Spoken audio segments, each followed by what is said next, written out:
Hola, os voy a mostrar hoy cómo se hace un ajuste redox, un ajuste de reacciones químicas que algunos me habéis pedido. Fijaros, los ajustes redox se trata de hacer ajustes de reacciones químicas, que ya sabéis que en algunos casos las reacciones químicas pues son muy simples, son poco reactivos y por tanto es casi inmediato hacer un ajuste, es decir, que podamos comprobar la cantidad en proporción de reactivos con productos. Cuando ya nos estamos metiendo en reacciones químicas más complicadas, como en el caso que os voy a mostrar, donde ya hay más de dos componentes y sobre todo cuando estamos en medios muy ácidos o muy básicos, ya ese ajuste se complica por esa transición electrónica que tenemos. Bien, dicho esto, os voy a mostrar esta reacción.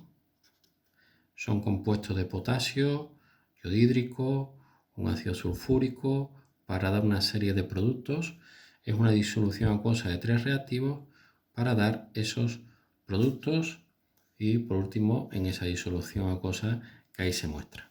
Bien, para hacer el ajuste, si nosotros no tuviésemos en cuenta la transición electrónica que hay desde reactivos a productos, pues nos sería muy engorroso pues saber que en este caso aquí dos potasios y aquí también tendríamos que tener dos potasios, sulfato, es decir, el ajuste sería casi imposible. Por eso hay que recurrir a esa transición, a ese transporte electrónico entre una situación inicial y una final y de esa manera podemos conseguir el ajuste total de la reacción. Eso es lo que se llaman ajustes redox. Redox porque viene de una reducción y una oxidación. Por tanto, como ya muchos sabréis, lo primero que hay que hacer es colocar las valencias en las que nos estamos ajustando, menos 2, más 1, más 1, menos 1, menos 2, este sería más 1, más 6 y así lo haríais con todo. De esta manera podemos encontrar que aquí los elementos que están cambiando de estado de valencia sería el cromo que pasa de más 6 hasta más 3. Este sería uno de los cambios y el otro cambio estaría dado en el yodo. Este yodo natural es un estado 0 y por tanto este sería el otro. Es decir, ya tenemos identificadas las dos sustancias que van a cambiar. En el caso del cromo tendrá una reducción, estará ocurriendo una reducción y por el contrario en el caso del yodo tendremos una oxidación. De tal manera que identificadas ya estas sustancias, ya lo que nos queda es hacer las semirreacciones. Una primera semirreacción que es de ese compuesto de cromo, de Cr2O7 que pasa a cromo con un estado más 3, es el de reducción y por otro lado el de yodo. Si os fijáis, en este primer compuesto ya le he quitado el potasio. ¿Por qué? Pues porque aquí ahora mismo no nos va a intervenir en esta cuestión, en este estudio de transición electrónica, que es lo que a mí me interesa. Y en el caso del yodo, fijaros que también le he quitado la parte protónica porque tampoco me interesa. ¿De acuerdo? Bien, una vez que tengo las semirreacciones, ahora lo que voy a hacer es ajustar estas semirreacciones. Yo normalmente hago tres tipos de ajustes en estas semirreacciones. Hago un ajuste primero de los elementos, después hago un ajuste electrónico y después hago un ajuste, si hace falta, iónico. Veréis. Vamos con esta primera semirreacción de reducción. Primero voy a hacer un ajuste de elementos. ¿Por qué? Pues porque aquí tengo dos cromos y aquí tengo solo uno, con lo cual aporto dos cromos aquí. Ya tengo esta semirreacción ajustada desde un punto de vista de elementos. Ahora voy a hacer un ajuste desde un punto de vista electrónico. ¿Por qué? Pues porque el cromo pasa de un estado más 6 a un estado más 3. Por lo tanto, lo que aquí es una diferencia electrónica que yo la ajusto aportando en el primer miembro, que es una reducción, 6 electrones, de tal manera que serían 6 electrones más 6, me quedaría más 3. Siempre sabiendo que esa carga eléctrica tiene un signo negativo. Bien, ya tengo por tanto el ajuste por elemento y el ajuste electrónico. Y ahora si os dais cuenta, tengo que hacer un ajuste iónico. ¿Por qué? Pues porque tengo aquí un compuesto, más que un compuesto, un elemento que es el oxígeno, que no está en el otro miembro. ¿Cómo ajusto el oxígeno? Introduciendo agua en el segundo miembro. como tengo 7 oxígenos, lo que hago es introducir 7 moléculas de agua en el segundo miembro. ¿De acuerdo? Y cuando aportes agua, no te olvides de que estás introduciendo también una carga protónica. En este caso 7 por 2, 14 protones. Y es lo que hago compensarlo aquí. ¿De acuerdo? Por lo tanto, en esta primera semireacción de reducción, pues he tenido que hacer los 3 semiajustes de elementos de electrones y de iónicos, y esta ya es la semireacción ajustada. Pasemos a la segunda. La segunda es más fácil.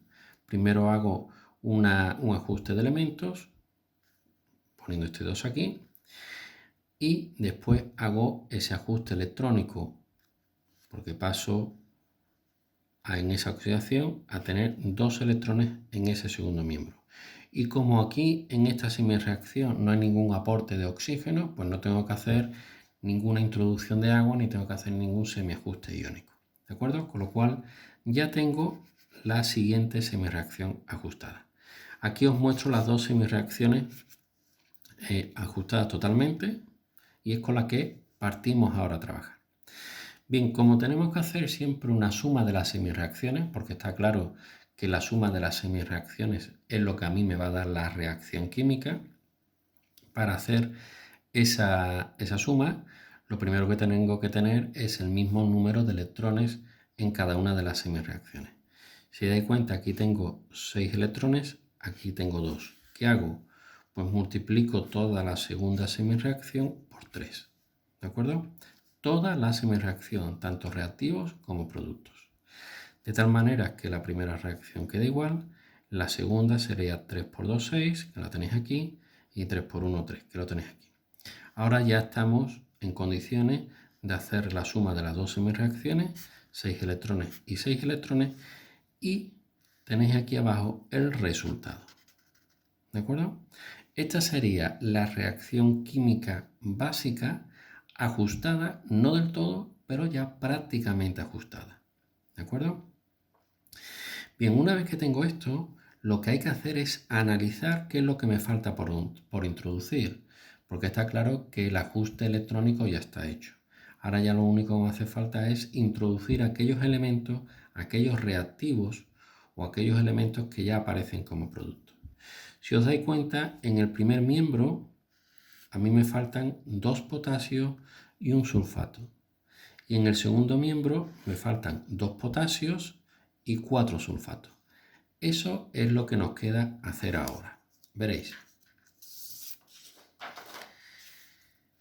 Os muestro aquí la reacción que teníamos, ¿de acuerdo? Con la que hemos terminado antes. Pero antes de empezar a introducir, siempre es bueno comprobar si hay algunos elementos, algunos iones que puedan unirse en esa disolución.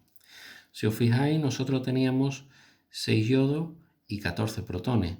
Evidentemente, como hay un compuesto que es el yodhídrico, pues quiere decir que nosotros podemos de estos dos reactivos, por llamarlo de alguna manera, podemos hacer ese primer compuesto, podemos hacer esos 6 yodhídricos y si he quitado 6 protones, a esos 14 me quedarán con 8. Con lo cual, la reacción realmente con la que yo debo de partir ya en una última fase es esta, donde ya me aparece ese compuesto ácido de yodo con los 8 protones. ¿De acuerdo? Dicho eso, nosotros ahora, ¿qué hacemos? Bueno, pues hemos dicho que nos hacen falta tanto en el primer miembro como en el segundo miembro 2 potasios y también nos hacen falta sulfatos. Ojo con lo siguiente, cuando nos falten meter elementos, intentamos meter siempre primero aquellos elementos que no tengan oxígenos ni hidrógenos. ¿Por qué? Pues porque los oxígenos y los hidrógenos están siempre en los primer y segundo miembros y eso nos puede causar un desajuste. Por lo tanto, primero metamos aquellos elementos que no son compuestos ni de oxígeno ni de hidrógeno. Dicho eso, voy a meter los 2 potasios. Me hacen falta 2 potasios en el primer miembro, en este compuesto de cromo, se lo meto, y compenso en el otro miembro con 2 potasios, que son los que tengo aquí. Siempre sin perder de vista la reacción inicial. Fijaros que ya hemos conseguido este de aquí, hemos conseguido este de aquí y por el otro lado hemos conseguido ya el agua, hemos conseguido el ajuste del yodo, aquí lo tenéis, y si os dais cuenta, tanto en el primer miembro como en el segundo, lo único que nos hacen falta son compuestos con sulfato, que es precisamente lo que me hace falta. Bien, pues vamos a hacerlo. En el segundo miembro me hacen falta 4 sulfatos, 3 que irían para el cromo y 1 que iría para el potasio. Tan sencillo como precisamente introducir esos 4 sulfatos, que son los 4 sulfatos que tendría que compensar en el primer miembro. De esos 4 sulfatos que meto en el segundo miembro, 3 irían a su compuesto con el cromo y 1 a su compuesto con el potasio. Con lo cual ya tendría el de cromo y el de potasio. Y ahora tengo que finalizar sabiendo qué ocurre con los 4 sulfatos que he metido en el primer miembro para compensar la anterior operación. Bien, pues fijaros, esos son los 4 sulfatos y precisamente los 4 sulfatos se van a encontrar en esa disolución acuosa con 8 protones. Eso nunca va a estar solo, siempre va a haber, hay una reacción y siempre me va a dar un ácido, lógicamente, por esta cantidad protónica. Y me va a dar lugar a 4 compuestos, 4 ácidos sulfúricos. De tal manera que ya tengo este también ordenado. Así que os muestro, una vez hecho todo eso, esta sería la reacción perfectamente ajustada. Siempre teniendo en cuenta que una vez que nos queda meter elementos ya en la última fase, procurad que los últimos elementos que vais a introducir sean elementos de compuestos con oxígeno y con hidrógeno, porque serán los que van a reaccionar con elementos que podéis tener en cada uno de los miembros. De esa manera ya tenéis perfectamente ajustada esa reacción química.